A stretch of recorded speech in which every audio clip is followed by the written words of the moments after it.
नाज़रीन, डेरा इस्माइल खान में तूफ़ानी बरसात तबाही मचाई छॾी आहे। मुख़्तलिफ़ हादसनि ऐं वाक़िअनि में 60 ॼणा फ़ौत ऐं 40 खां वधीक ज़ख़्मी थी पिया आहिनि। मुख़्तलिफ़ हंधनि ते तेज़ हवा सां वसकारे दौरान वण ऐं बिजली जा पोल किरण जा वाक़िआ पेश आया। घरनि जूं छितियूं उॾामी वयूं। मर्दान में बरसात दौरान हादसे में 1 ॼणो फ़ौत, केतिराई ज़ख़्मी थी पिया। ओॾा इस्लामाबाद ऐं रावलपिंडी में तेज़ बरसात बाद हेठाहीं वारनि हंधनि ते पाणी घरनि में दाख़िल थी वियो ऐं शहरियुनि जूं गाॾियूं पाणी में फासी पयूं। केपीके पंजाब ऐं आज़ाद कश्मीर जे मुख़्तलिफ़ इलाइक़नि में पिणु किथे हल्की किथे तेज़ बरसात पई आहे।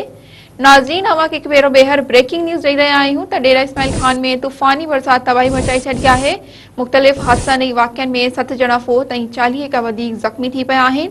मुख़्तलिफ़ हंधनि ते तेज़ हवा सां वसकारे दौरान वण ऐं बिजली जा पोल किरण जा वाक़िआ पेश आया। घरनि जूं छितियूं उॾामी वयूं। मर्दान में बरसात दौरान हादसे में 1 ॼणो फ़ौत, केतिराई ज़ख़्मी थी पिया।